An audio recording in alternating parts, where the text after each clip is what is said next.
¿Qué tal? ¿Cómo les va? Seguimos analizando juntos, espero, las fábulas que, aunque fueron redactadas por Krylov, pertenecen en muchos casos a Esopo, como el caso de la presente fábula que se titula Hércules y el erizo. Porque, en definitiva, nosotros tenemos que siempre distinguir lo que es el ámbito de la ciencia y de la tecnología, que siempre va adelante, progresa, ¿no? Y el ámbito de la cultura, que puede subir o bajar, ¿no? Un poco comparando los dos movimientos más habituales del agua, ¿no? Que el uno es la corriente, ¿no? El agua siempre desciende de las montañas hacia el mar, siempre va hacia adelante. Pero pues hay otro movimiento del agua que es la marea. Y la marea, a diferencia de esta corriente, sube o baja, ¿no? Quiere decir que en el mundo tenemos, por un lado, un progreso tecnológico, científico-tecnológico asombroso, inimaginable, ¿no? Y por otro lado, el corazón del hombre, que puede ser que esté hoy mejor, mañana peor, ¿no? No hay progreso. El progreso es un término que no se puede aplicar a todas las dimensiones de la vida.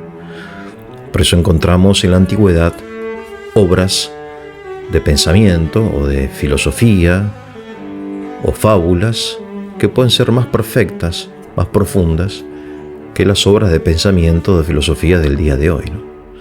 Porque, repito, no todo progresa, sino que hay cosas que suben y bajan, ¿no? Como, bueno, nuestro estado de ánimo también, ¿no? Bien, entonces esta fábula trata el tema de la violencia, que es un tema que no está suficientemente estudiado ni difundido, ¿no? En este sentido, me gustaría recomendarles a aquellos que se dedican al estudio, a la difusión del pensamiento, que estudien el pensamiento de René Girard, que abre una nueva perspectiva acerca de la pregunta ¿por qué somos violentos? ¿Por qué el hombre es violento? ¿De dónde procede esta violencia? ¿Es similar nuestra violencia a la violencia animal, ¿no? ¿Somos simplemente depredadores o hay algo más en el ser humano? Es otra forma de violencia, ¿no? Porque uno, en el caso de los depredadores, ve una relación lineal entre el depredador y su víctima, ¿no? El pajarito que se come la lombriz, o el gato que se come al pajarito, o el águila, ¿no? O el aguilucho que atrapa a un gato, ¿no? Es decir, todos estos animales sienten hambre. Hay un instinto, que es el instinto de conservación, que hace que, según la naturaleza de cada uno, ¿no? Unos son herbívoros, otros son carnívoros, busquen su alimento, y ahí se acaba la violencia, ¿no? En cambio, lo que descubre Girard es otra cosa, a saber que la violencia humana no es lineal, sino triangular. Muy interesante. Bueno, vamos a la fábula y después lo vamos a tratar de interpretar según el pensamiento de Girard, ¿no? Y bien, se cruzan en el camino, se encuentran casualmente Hércules y un erizo. Ustedes saben que el erizo es un animal que tiene pelos que son como púas, son púas propiamente. Son pelos huecos que están llenos de queratina, que hace que se rigidicen esos pelos, ¿no? Y se transforman en púas. Y a su vez, el erizo tiene la propiedad de enrollarse sobre sí mismo. Es como una bola, ¿no?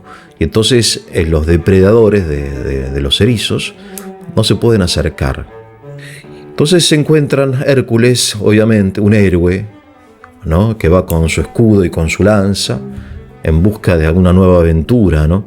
Como una especie de Don Quijote de la antigüedad, y un erizo, ¿no? Y al verse, cada uno reacciona de una forma particular, se siente amenazado. Pero Girard descubre que la relación entre Hércules y el erizo no es lineal, sino triangular. Vale decir que hay una representación, hay un modelo, según el cual Hércules representa la presencia del erizo, lo interpreta, ¿no? Y el erizo de Hércules, ¿no? De modo que no hay algo espontáneo, como que dice, bueno, entre la comida, entre el hambre y el alimento, y entonces el depredador se alimenta de su víctima. No, acá es mucho más complicado, porque Girard dice, no, acá lo que sucede, dice en primer lugar, que hay una imitación. El hombre, dice Girard, no es que desee algo solamente por desearlo, sino el hombre imita, ¿no? Él lo llama deseo mimético. Entonces Hércules tiene en su mente un esquema que podríamos quizá llamarlo, ¿no? El de vencedor y vencido, ¿no?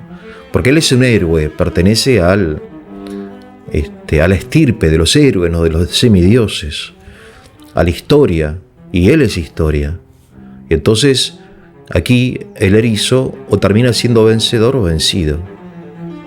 Entonces, de acuerdo a ese modelo, por eso es triangular, porque tenemos a Hércules, al erizo, y como mediación entre ellos, un modelo determinado de relación, Hércules interpreta al erizo como un posible vencido o quizá vencedor, ¿no? Entonces se dispone a atacarlo.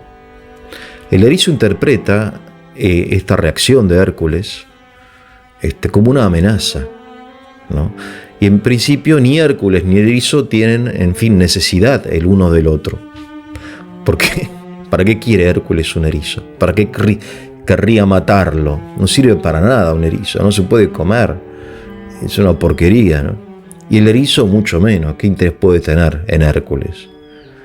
O sea, según una relación lineal, natural, deberían pasar Hércules por la derecha y el erizo por su derecha, y ya está, cada uno sigue su camino. Pero el problema es que hay una idea, ¿no? Hay una idea que está fundada en este mismo deseo mimético, ¿no? Que dice Girard que hay que estudiar. Yo lo estoy súper resumiendo, y quizá por intentar resumirlo lo estoy desvirtuando, ¿no? Es el riesgo de toda síntesis. Entonces, cuando el erizo se pone a la defensiva, Hércules interpreta esa postura del erizo que ya se está enrollando como una amenaza, como un ataque, ¿no? Entonces, de nuevo se refuerza la idea que él tiene en su mente. Hay una posibilidad, ¿no? O lo mato o me mata. No hay dos posibilidades, ¿no? Entonces, así mutuamente se van como autoconvenciendo mediante un diálogo de gestos, ¿no? De que el uno es una amenaza para el otro y el otro es una amenaza para el otro, y entonces terminan, obviamente, chocando, ¿no? Llega un momento en que, en fin, la violencia pasa de los gestos a los hechos, ¿no? Bien, entonces dice Girard que el deseo del hombre es triangular. Yo nunca deseo algo solamente porque me atrae esa cosa, ¿no? A menos que se trate de deseos básicos como el hambre, ¿no? O la sed, deseo tomar agua, ¿no? Pero en general el hombre desea porque imita, o sea, desea lo que los demás desean, ¿no? Y en esa imitación surge una determinada conflictividad, ¿no? Bueno, esto es lo que él abre, ¿no? Y lo abre mediante el estudio de los mitos y de la historia y de la literatura, sobre todo, porque él considera que en la literatura hay más verdad y hay más profundidad que en la filosofía idealista o conceptual, ¿no? Lo que propiamente se llama filosofía, ¿no? Por eso, él, aunque es un filósofo, encuentra estas verdades profundas de la filosofía no en obras filosóficas, sino en otro tipo de obra, ¿no? Y en este sentido es muy original. Por ejemplo, en las fábulas, ¿no? Entonces, a ver, volviendo al tema de la fábula, ¿no? Y quizá poniendo un ejemplo de nuestra vida, supongamos una relación entre un varón y una mujer, ¿no? Una pareja, un matrimonio, un noviazgo, ¿no? Es decir, los conflictos surgen no necesariamente porque uno es agredido y el otro es atacado, ¿no? O el otro es agresor, sino porque en principio cada uno tiene una idea de esa relación, una interpretación de esa relación, ¿no? ¿Cómo debería ser? Es triangular. Hay una mediatización, dice, mediante la representación de la relación. Y esa mediatización, obviamente, como es desigual en el varón y en la mujer, termina en un conflicto. Pero en realidad no hay conflicto. No debería haber conflicto, porque cada uno, en fin, son deseos, ¿cómo se puede decir? No opuestos, sino distintos, ¿no? Él quiere ver el partido de fútbol y ella quiere ver, no sé, la novela. Pero en fin, entonces en la idea de él, la mujer, porque tuvo una madre molesta o por lo que sea, la mujer siempre molesta y en el caso de ella el hombre nunca presta atención, ¿no? Entonces hay que tener cuidado con este tipo de mediatizaciones y tratar de reducir, digo yo, ¿no?